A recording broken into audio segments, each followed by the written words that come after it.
Welcome to a special Paladion webinar where our experts decode the recently announced Meltdown and Spectre security vulnerabilities. Our speakers today are Varghese, EVP and Head NDR Services, and Souti Dutta, Senior Security Analyst of SOC. Before we get started, if you have any questions for the Q&A session, please submit them using the Questions tab under your slides window. You can also download this presentation from attachments. To download, just click on the Attachments tab below the video screen to get your copy. This webinar is being recorded. All attendees will receive a link to the webcast. It is my pleasure to welcome your first speaker, Varghese. Thank you, Srikanth. Hello, everyone. So as Srikanth mentioned, we will look at two key vulnerabilities which have been in the news for the past few days, Meltdown and Spectre. In today's webinar, we will look at what is the vulnerability that is being discussed, what is impacted, can it be exploited, is it already been exploited in the wild. We will also look at how do I check if my systems are vulnerable. If I find them vulnerable, what is that I can do to mitigate the vulnerability, and how can I be assured that the mitigation steps I have taken have solved the problem. We will also look at, as things stand today, what are the things that we should do next to make sure we are on top of this vulnerability. First, let us look at what exactly is the vulnerability that is being discussed. Primarily, the Meltdown and Spectres are bugs in the chips or microprocessors that go into the computers and smartphones and cloud virtual machines, which we all use. These bugs allow malicious programs to gain unauthorized access to the memory. Broadly speaking, Meltdown and Spectre work on the same general principle, but if you look at more specifically, if the Meltdown vulnerability is exploited, the malicious programs or attackers can gain access to the higher privileged sections of the computer memory. Whereas in the case of Spectre, it allows the malicious programs to steal data from the memory of the other applications.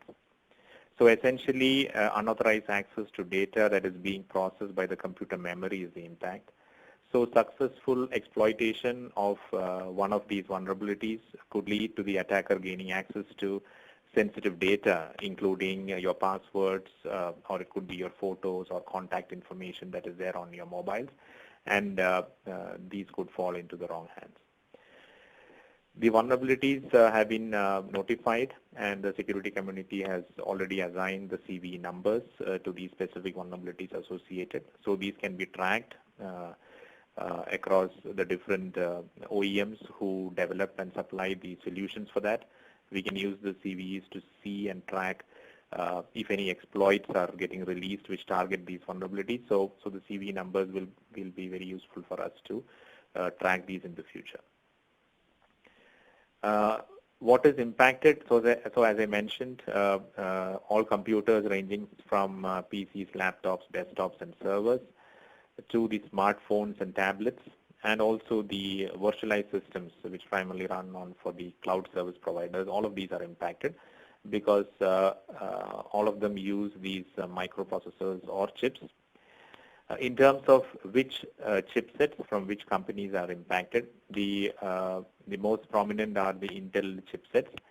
Meltdown primarily impact the Intel processors, although there is slight impact for the other non-Intel processors as well. Spectre impacts the AMD, ARM, and Intel processors, which means that all of these mobile devices could be impacted by Spectre. Based on information that we have now, Spectre is more difficult to exploit and also more difficult to solve. Meltdown is more easier to exploit and easier to patch and mitigate. Are there any exploits that are already available, or do we know of any exploits that are already happening in the wild targeting these two vulnerabilities? As of today, the answer is no. There are no published reports of any exploitation. But now that the vulnerability information is public, we should expect that attackers would target these vulnerabilities very soon. And it is important that whatever solutions are made available by the vendors and OEMs, we apply that to our systems to keep them safe. Now let us look at how do I check if my systems are vulnerable, especially my Microsoft Windows systems, and how do I proceed to patch these and verify that the patch has indeed been installed. I would request my colleague Souti to take you through the vulnerability detection and mitigation part. Thank you, Jose. Hello all. Before jumping into any conclusions, it is good to verify that current status of your systems, as the researchers have claimed that not all CPUs are vulnerable to these infamous flaws.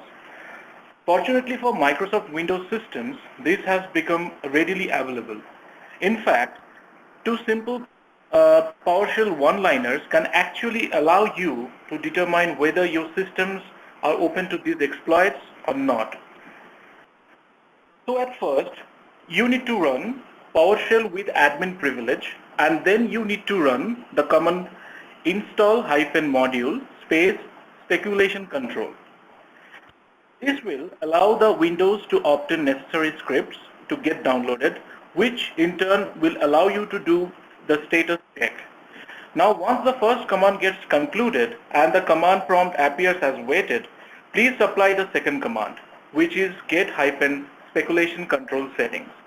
Wait for a few seconds, and if everything goes well, you will be greeted with a screen like this. If not, for instance, if you have encountered any execution errors, your PowerShell program is probably restricting the execution of necessary scripts. To quickly overcome that, you can run set execution policy bypass. The same command I have made available in this particular section. Third command here. Once you approve this, you can supply the second command to verify the status, which is get-speculation control settings.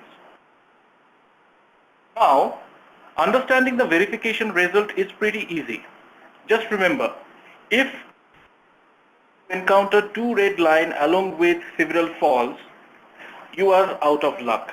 If the same is other way around, for example, no red lines and false tags, you are good to go. Now, if you have identified your systems as potential victims of these flaws, the first you should do is not to panic. Instead, you should check with your hardware and software vendor. For instance, if your system consists of Intel chipset and Microsoft Windows OS, you are very close to mitigate at least the meltdown flaw. Other OS vendors are also currently working. As I speaking, I believe they are maybe pushing new updates and patches or other workarounds. The hardware level firmwares are also we are anticipating, and it will be available, I believe, in no time. Spectre, on the other hand, it is currently there is no such solution available. Now, moving to the next slide, where we are going to talk about how you can mitigate basically meltdown in a Microsoft Windows environment. Before proceeding with these mitigation steps, you are requested to go through the guidance or advisories published by Microsoft. There are two guidance or advisories specifically written for Windows client systems and Windows server systems. If you are handling Windows client devices, then you should go with number 1. And if you are using or if you are concentrated with the server systems, you should go with number 2. The number 3 consists of the list of patches that Microsoft has rolled out to patch meltdown flaw in all these systems. You should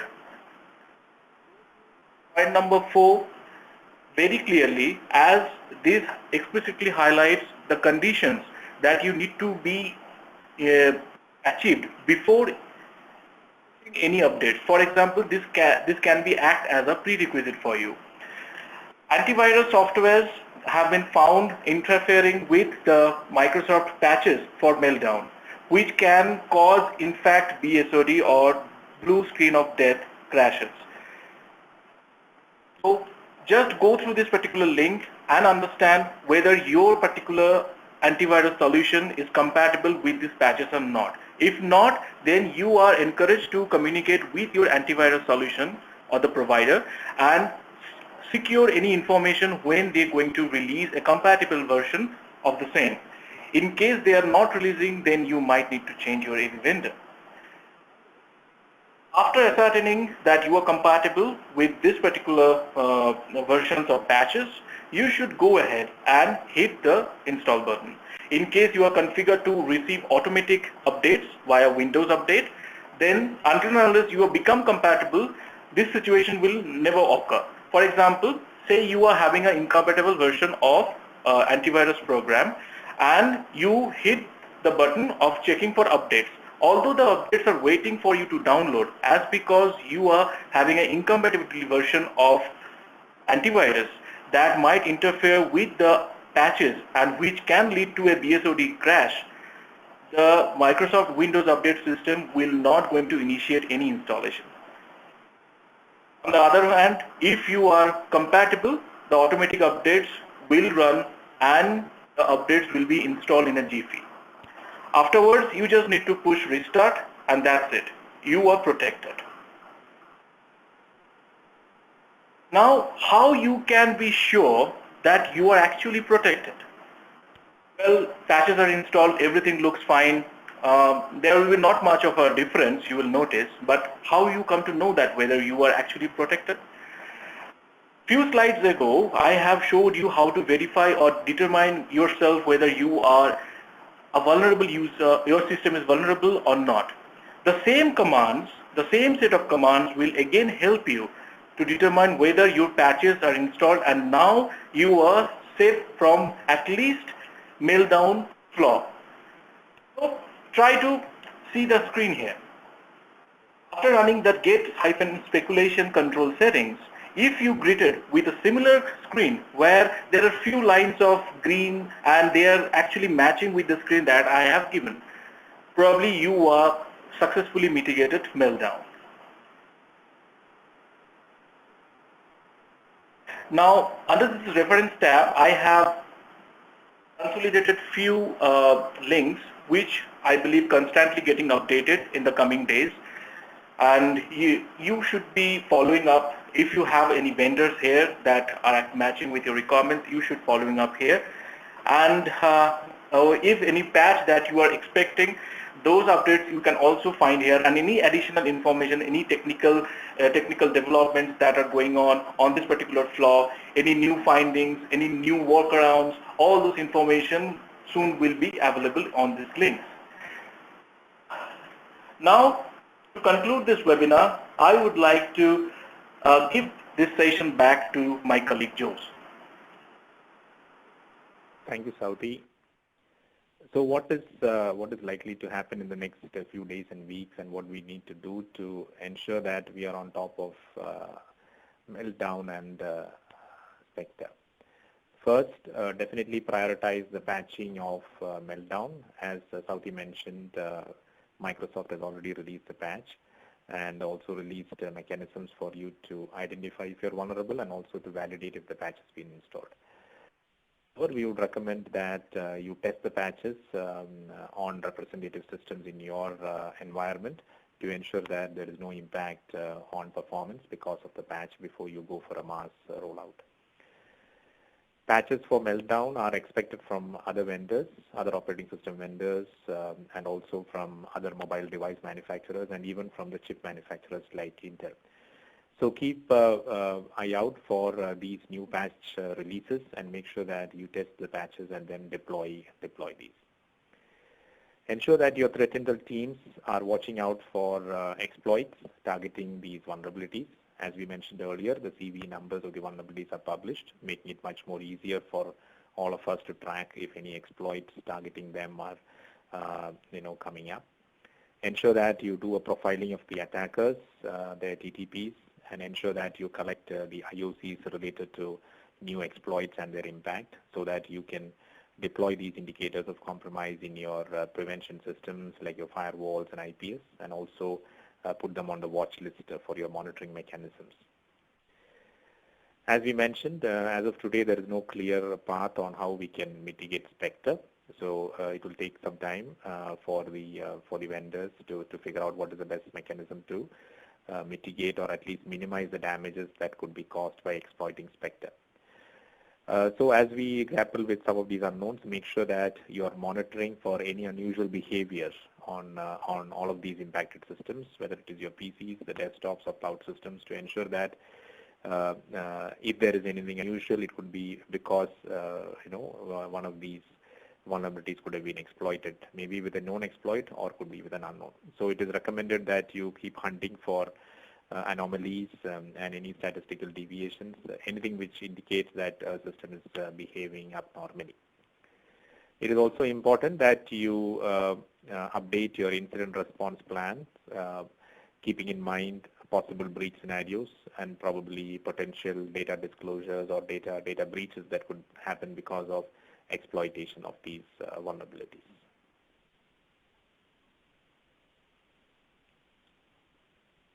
Okay. Thank you, speakers, for those valuable insights on Meltdown and Spectre. Ladies and gentlemen, this concludes our webinar. Please stay tuned for more updates on these vulnerabilities on our social channels at LinkedIn, Facebook, and Twitter, and also on our website at www.paladion.net. As a reminder, all registrants will receive the recorded webcast in their email. Thank you for attending and have a great day. You may now disconnect.